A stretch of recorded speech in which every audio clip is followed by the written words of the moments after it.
deep in the past to see what we see and find another film with an anniversary. It's now 40 years old, it's 40 years young. We've got to celebrate it and have lots of fun. John's excited to watch it, can't hope for a thrill. We just gotta review it because if not us, who will? Hello and welcome to another 40th anniversary flashback. I'm Kyle Pierson. And I am John Horton, and we are talking about a classic movie that is celebrating its 40-year anniversary this month, March. It is Police Academy 3 Back in Training.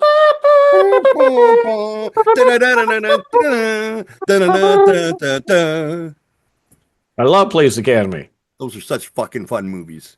They are comfort films to me. It's a good one that, they're not great, but they're entertaining, whether, if you're in a bad mood or you're just lazy, you just pop in one of these films and it's like you're revisiting old friends. Every year in the 80s, another one came out and they kept bringing the same people back. That's one of the things I really give the series credit for. They never replaced a character with a different actor. If they couldn't get that actor, they just made different characters. They kept it going. John, what was the story of Police Academy 3 Back in Training? Police Academy 3 Back in Training. There are two police academies in town. One of them run by our beloved Commandant Lassard.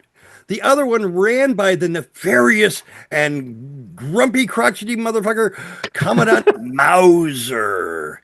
Mauser, yowza, yowza. Oh, yeah. Oh, yeah. That's Police Academy 2. That was a reenactment from part 2. That was part 2. But there are two academies in town. And in the state. They're not in the same town. They're in the same state. Yes. In the state. My bad. I thought they were in the same town until I rewatched it yesterday. And I'm like, oh, they are in this state, because I was really going to have a gripe. And that gripe was erased after I realized it wasn't the same time. Like, okay, never mind. Carry on. I fucking watched it today and I didn't catch it. I don't remember.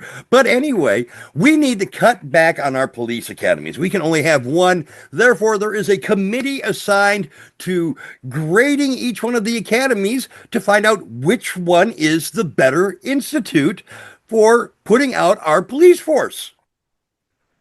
Commandant Lassard brings in the old team of best recruits he's ever had. Mahoney, Hightower, Hooks, Jones. And they are going to help make sure these cadets are trained to the best of their ability. And they are the top notch. And that Commandant Lassard's Academy 6 round. However, that devious Commandant Mauser. Yowza, yowza.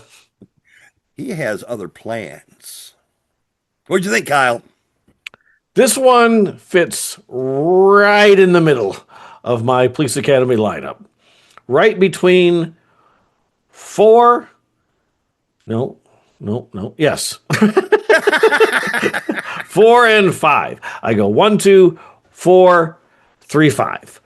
The reason for that is, first of all, originally, when I thought it was the same town, I'm like, no, there's not two in the same town. There's only one in town. Don't bullshit me that there are two. Then I resaw it and I'm like, oh, no, we're talking about the same state.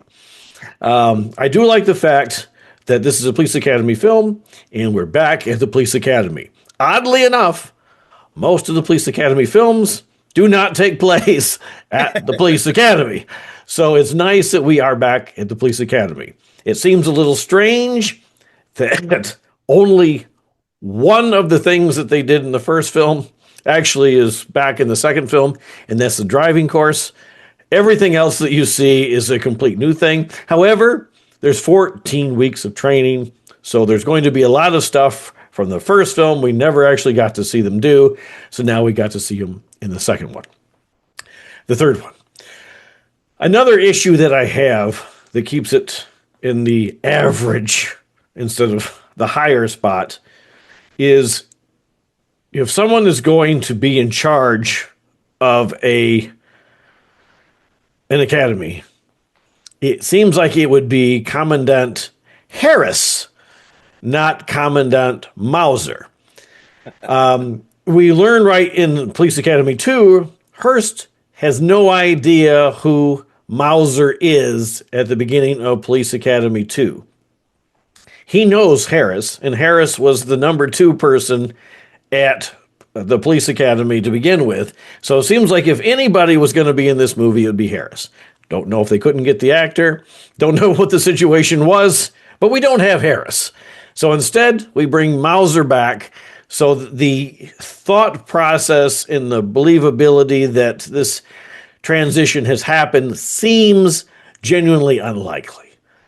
That's if you're trying. You're watching a Police Academy movie looking for believability? That's what I'm saying. Kyle, you're going in with the wrong mindset here. This cough is never going to leave me. I get all choked up. Yeah, I'm sure. So then you also have the fact that, one of the criminals that they just locked away in Police Academy 2, Bob Goldthwait, Zed, is not only out of the Police Academy or out of jail, he's actually qualified to be in the police force. But then I looked at... They explained that in there, Kyle. I know they said he was rehabilitated and he was now on our side. I get it. And it seemed like a bigger stretch until I see who we vote for political offices. And then you're like, okay, I guess you can't be a felon. So I guess it doesn't matter. Exactly. So a lot of things that I used to have a problem with when I was younger, I don't have a problem with anymore. Like John is saying, this is Police Academy. You're here for the laughs. You're not here for the story. One thing I would like to see a couple other familiar faces from Police Academy. I always wanted to see Leslie Barber come back. The gentleman who was in the photo mat that was thrown into the river. I loved that character. I loved George Martin. Just regular old George Martin. I liked that character. I liked Howard Hessman. There's so you can't bring everybody back and still have new cast. So I do like what we got. Having Zed back with Sweet Chuck is great. This is the movie, by the way, where I imitated Bob Goldthwait so much that I lost my voice for 3 solid weeks when I was a kid. Doing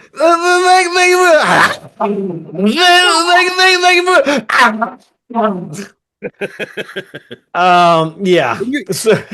Give it a serious try. Do it one more time at the age of 52. Let's see how well your voice holds up now. I can't.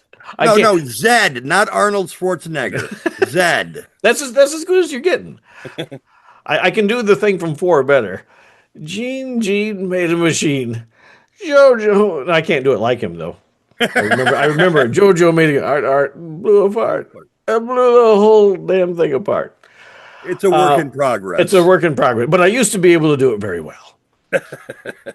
But yeah, I think I liked 4 better than 3 because it wasn't exactly the Academy anyway. It was Citizens on Patrol. It was a different program, so that gave them the ability to do different things. So I thought 3 going in when I was a kid, so. Now as I get older, I like it story-wise more. I do like the ending. I think that there's a lot of fun with the jet skis, a nice addition that you didn't see in the other films. That's one thing that they always try to give you something that you haven't seen. And for a series like this, you don't really have to do that. And they do. And I think that's why it was successful for as long as it was. So I've always been a fan. It's just something about these characters It doesn't really matter what they do. You want to enjoy them again. One thing I do think that is a sore spot with me, though, is David Graff, who played Tackleberry. In the second film, they really gave him an opportunity to shine by bringing in Kirkland and the family, and he falls in love. And there's actually a storyline happening with him. And instead, in this one, it's relinquish this quarter now, and he shoots the phone, and you're gonna do this now, and he's put the cigar out now, and he shoots the cigar. We're just seeing repeats of things that he said in previous installments, as opposed to actually delving into the character. And I like when they do things with the character that has nothing to do with the main storyline. Like in the first one, when we're with Hightower and they're driving around town with the seats out of the car and they're having fun. Just some moments to sit back, forget about the academy, and have a good time. And I think this one lacks that element, but still, this is about as average of a police academy film as you can get. I thought it was a solid effort. I watched it again today, like I said, and I really enjoyed it. It had I hate to say it, but I really enjoyed Mauser in this one. I like Mauser. I think it didn't make sense for him to be in that position so soon, but I do like Mauser. I think the thing with the champagne is fun. It's a good take on the whole thing with the hair in the previous installment. So yeah, I love the character. And unfortunately, if you're not aware, the actor Art Matrano had an accident a few years later. He had fallen off a ladder, severed his spine, or he's got some sort of spinal injury, and was confined to a wheelchair for a while. He did get better. He was able to walk slower and move around, but he did have a serious accident. I thought that was originally why he was no longer in the movies, and Harris came back. That is not the case. It happened later on, but for some reason we can either have Harris or we can only have Mauser. We can't have both of them in the same movie, apparently. And Proctor has to be up both of their asses. Exactly. Exactly. I love the beginning. Until they ran out of budget, and then he didn't show up for that either. I love the beginning where it's them in the garage. First off, one of the things that is like almost a constant, correct me if I'm wrong, but it's a constant with all the movies where you've got the theme song, da da da da da da da, and then it delves into the dark and seedy part of the soundtrack, and it always shows nefarious things happening right in the beginning. Except for 4. Takes us into a parking garage, and all you see is Mauser and Proctor's feet, and Proctor accidentally walks on Mauser's heels, and you see Mauser turn around and kick him, and then Proctor kicks him back. That's what cracked me up. I don't know why. It was funny to me. I love that part. It's juvenile humor that really, really attracts. Actually, my wife was laughing too. I did too. I thought that the thing, I remember when it started off like that, and I think this was the sign of the ideas starting to run out, was, okay, we're going to have the espionage undercover in the garage. And then like in the 5th one, we have the bag switch that's accidental. And then the 6th one, we have the mask over the face and then talking behind I was like, there's all these elements that are like, okay, what can we do with this? Well, let's take that common element and this common element. And this was like the first one of those where like, okay, we're starting to venture down these different avenues. But I think the way that they ended it was good. And it was also a clever way. We got Kyle and Chad back from Police Academy 1. Even the villain in Police Academy 1 is the villain in Police Academy 3, which I didn't notice, I think, on the very first watch. And it was the subsequent watches after that. I'm like, oh my God, that's the same guy that was on the roof.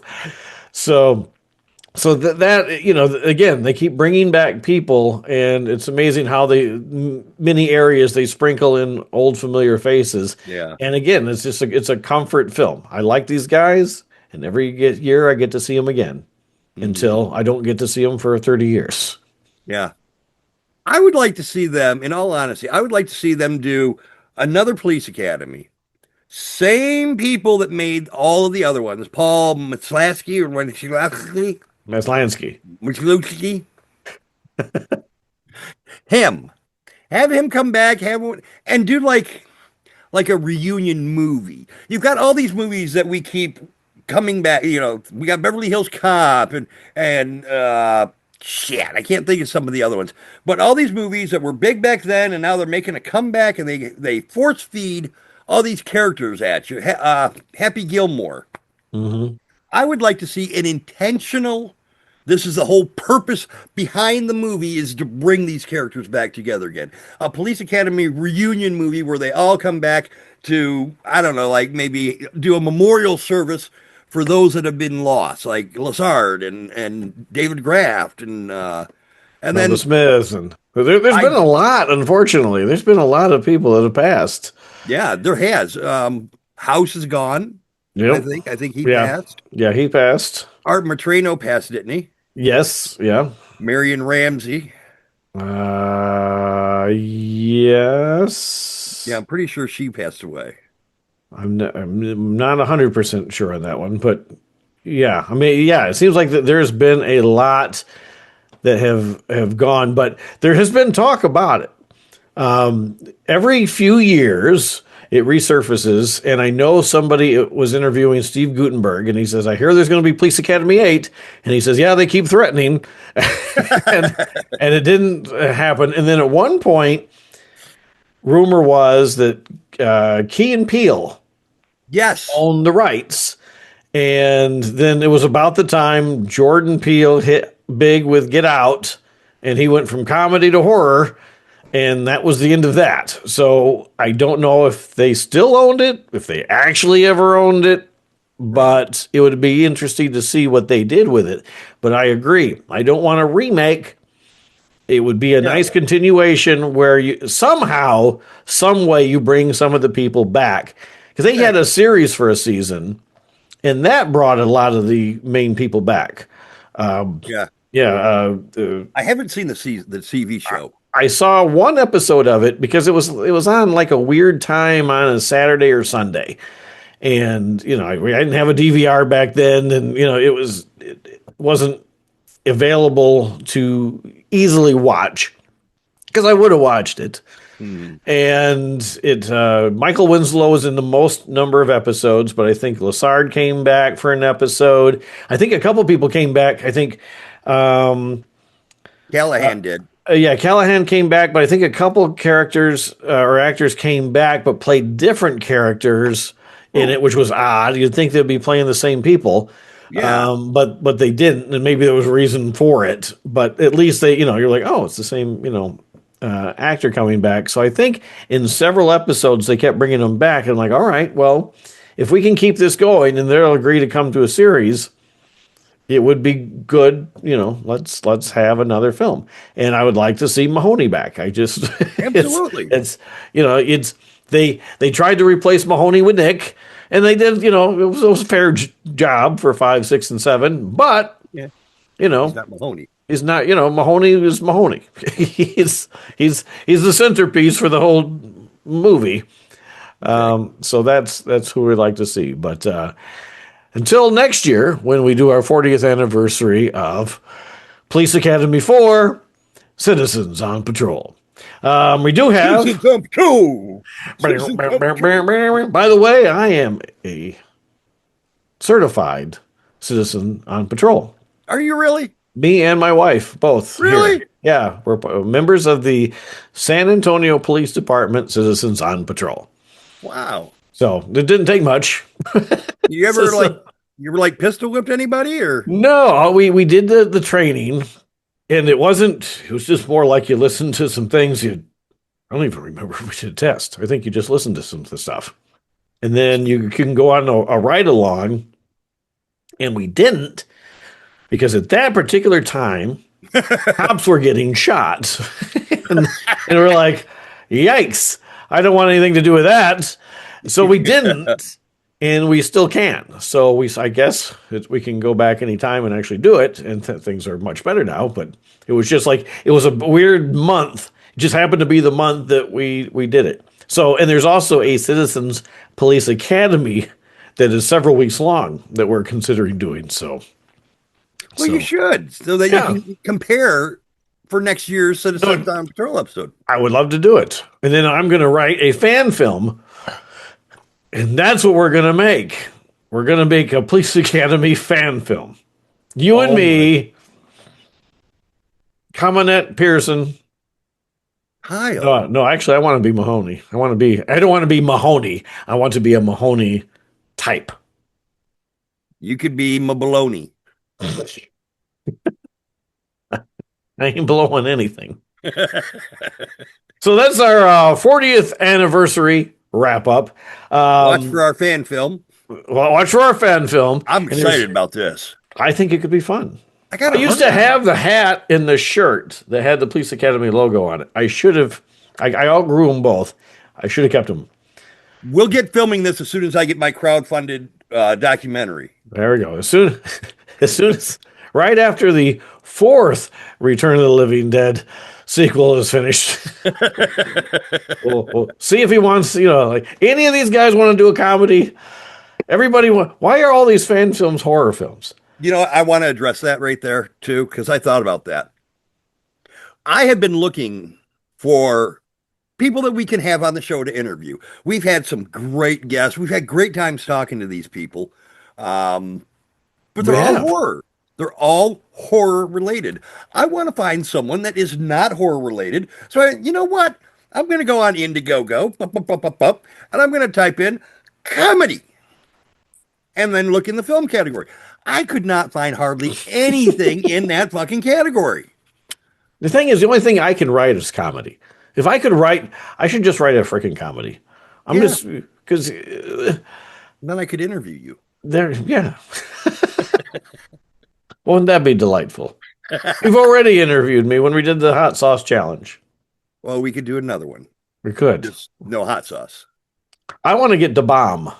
We got to get the bomb hot sauce. Is that one that makes people like? Yeah, people hate it. Yeah, they hate it. It's supposed to be the shittiest one. That's the one we're gonna get. All right, I'll make you a deal. All right. I'll do the bomb. Okay. If you do if you agree to do the tarantula challenge or the fuck no. the candied cricket challenge where you eat the crickets. No. Well, how about the? Oh, you know which one I want? See, the hot sauce. It's a brilliant concept because of the heat, it messes with your inhibitions. So you say things you wouldn't normally say. Because usually I'm always trying to be nice. I'm like, okay. But then we're talking about it and you're like, okay. And next thing I do, I'm talking to them. I'm like, oh my God, I hated this damn movie. That I don't normally do. So. Yeah, but I don't understand that concept. I don't understand the concept of saying things that we don't mean to say. It's science. I'm not. I don't have that restriction on myself. Oh, yeah, that's true. You'll say anything, anytime, anywhere. I don't have very many inhibitions. That's why we don't get more comedy people on here because Jack Black, Chevy Chase, Anna Faris. We can't. Because you've said, nope. And I would take any of them. Chevy Chase, if you're watching, and we know you are. Fletch. You're one of the 60 people that are following us right now. Yes. 60. Hey, it's up from 52. That's true. We had 52 people before Troy. That's true. Troy pushed us over. Yeah, that's Troy. Troy, thank you. Thank you.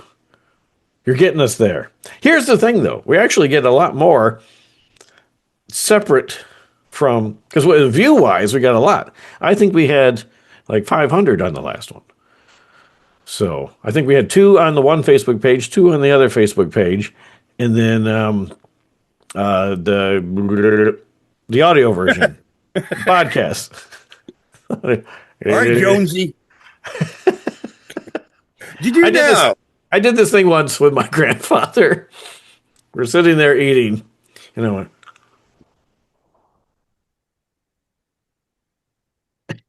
and he's looking out the window. And he's like, and he's looking out the. He's like, "See a storm or something?" I'm like, "No, I don't see anything." He's like, so I just keep doing it.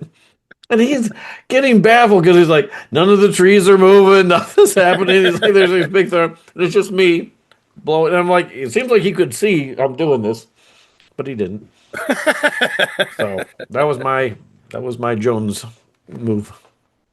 Did you know in Police Academy 3, they allowed him to, every single noise he made, he did right then and there on the spot. They didn't say, here's the sound we want you to make for this. Here's the sound, he just, bloop, bloop, bloop.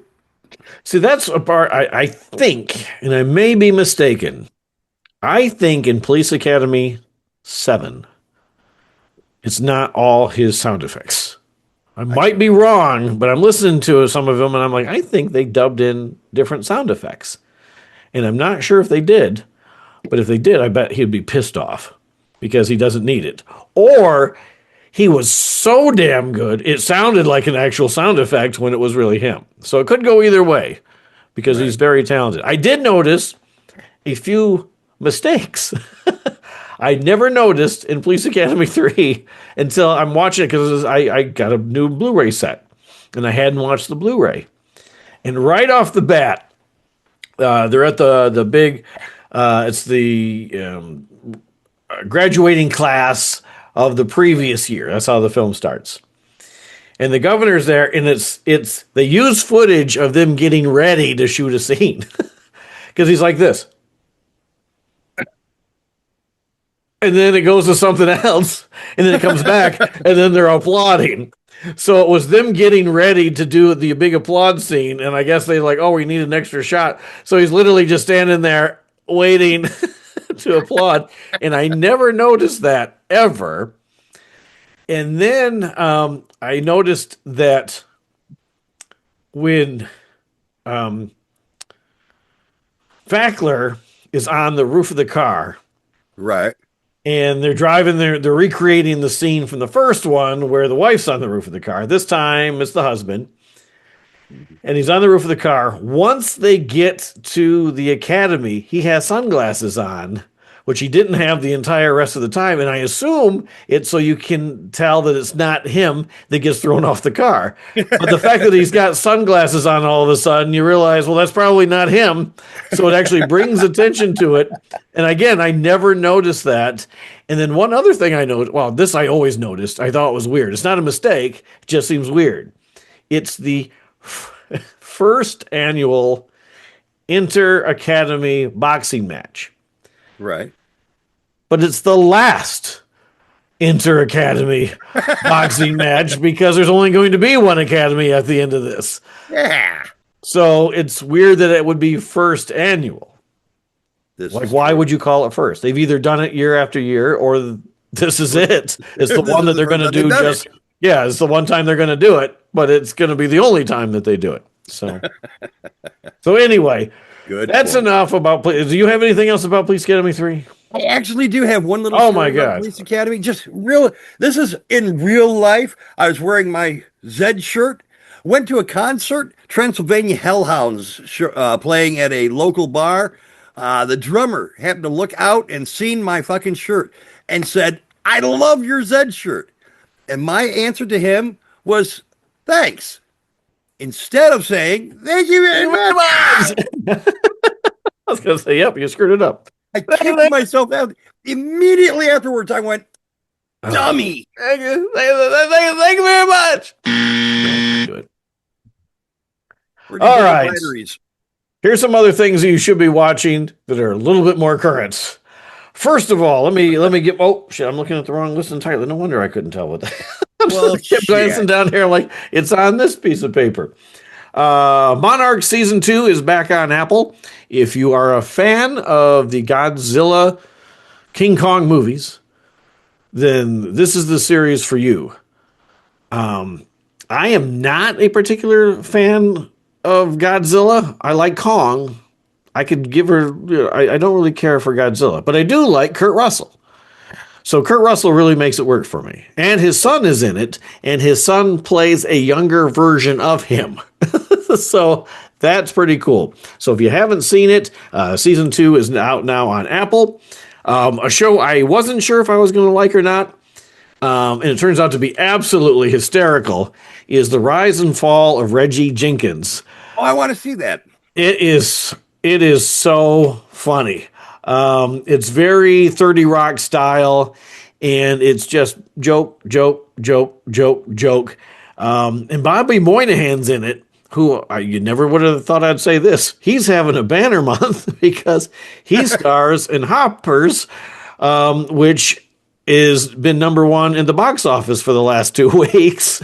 Wow. So he's got a movie that's number 1. He's got a hit television show at the exact same time.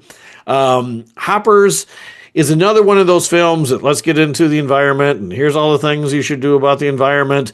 And I like that premise because God knows adults don't know how to handle the environment. So it's nice if we're teaching kids to respect animals and to respect nature and all of that. However, the concept of putting your brain in the body of a robot beaver in order to get other beavers to build a dam, and then after that, it really doesn't matter. You should have just had beavers, just beavers. You didn't really need a person. Hey, this is a kid's movie, right? This is a kid's movie, and I'm sitting there watching, like, what in the hell's going on here? There was no really big laughs I heard in the theater, but there was one point where everybody's like, oh! So just one really shocking scene that I thought was pretty funny. Beyond that, it seemed like a, what? Did it have a beaver? An eager beaver. It is only an hour and 44 minutes, but it feels longer, which is probably why there's no animated short in the beginning, because Pixar always has an animated short in the beginning. This film did not, so I think it's just because it's too long to begin with. Young Sherlock by Guy Ritchie is on Prime. This is a prequel to the Robert Downey Jr. Sherlock Holmes films. The first episode is interesting. I wasn't really taken by it, but as the series goes, it really starts to pull you in. So if you like Sherlock Holmes mystery type style, there is a mystery in every episode that is incorporating a bigger mystery above. So you're solving stuff while you're trying to solve the big picture. So that is a good one to check out. Ted Season 2. I liked Ted Season 1 better than the movies. I was wondering if I was going to like Ted Season 2. If you're on the fence about whether or not you're going to watch Season 2 or Ted, the series at all, try to picture this.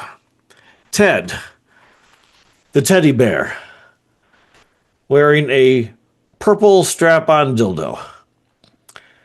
That, my friends, is one of the many sights that you will see. One of the many fine things. Many fine things.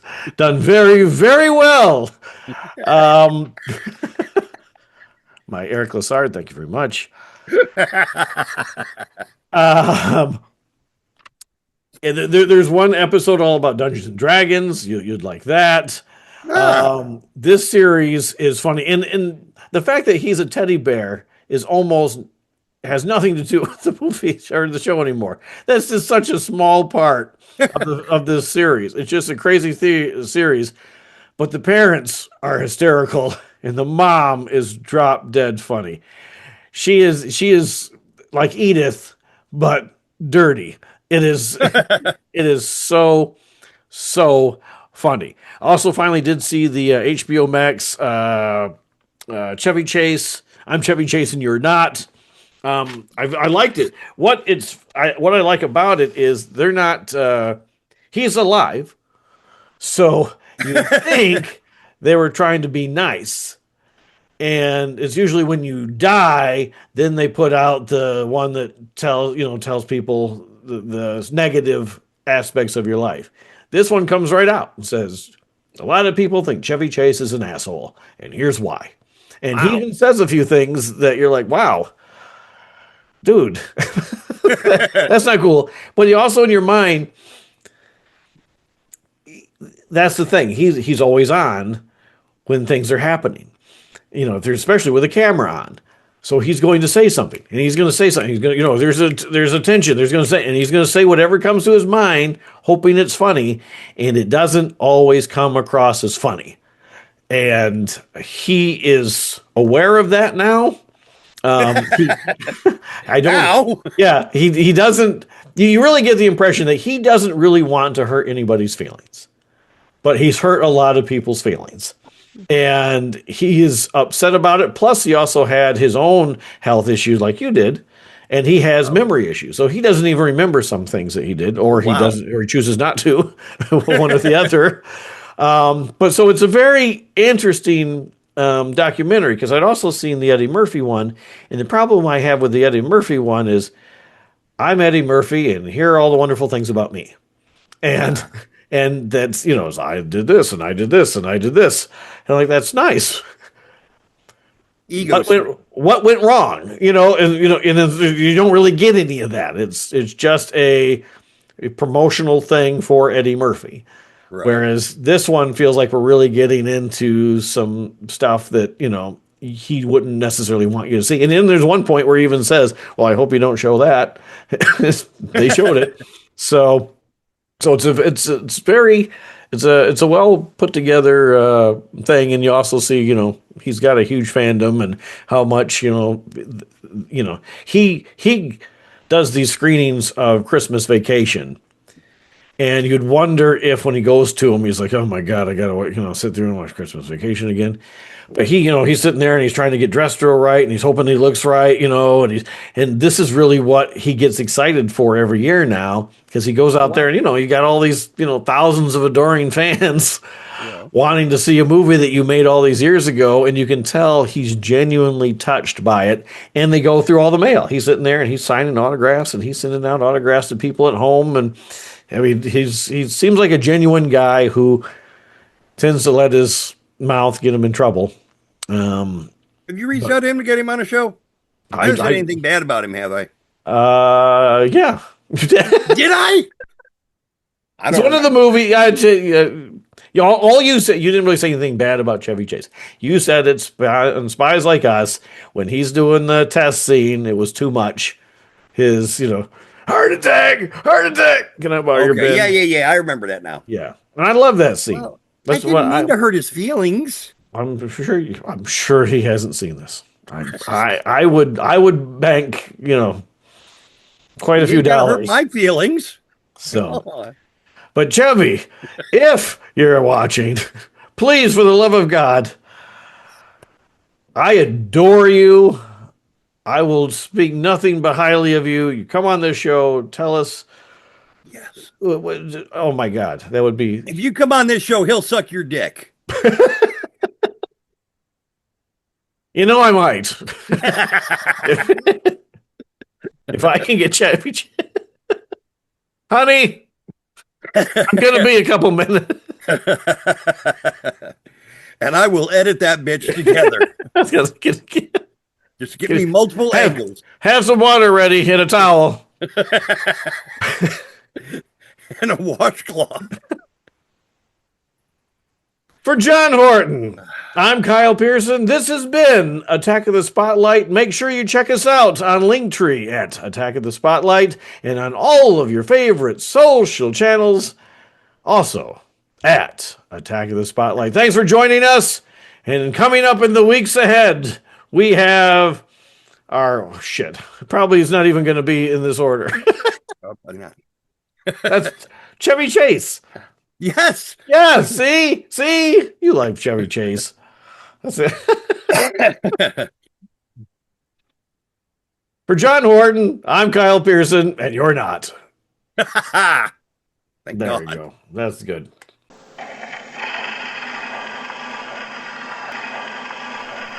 Attack of the Spotlight is a proud affiliate of the Slugger campaign. Click the link in the description to purchase a perk to get the new independent horror film Slugger produced. At the same time, you'll be supporting our podcast, as we will receive a 20% finder's fee. Please note, neither John or I are directly involved in the production. We are just affiliates of the campaign. Should you have any issues or questions, please reach out to the fundraisers themselves. And as always with crowdfunders, donations are at your own risk. There are no guarantees perks will be fulfilled.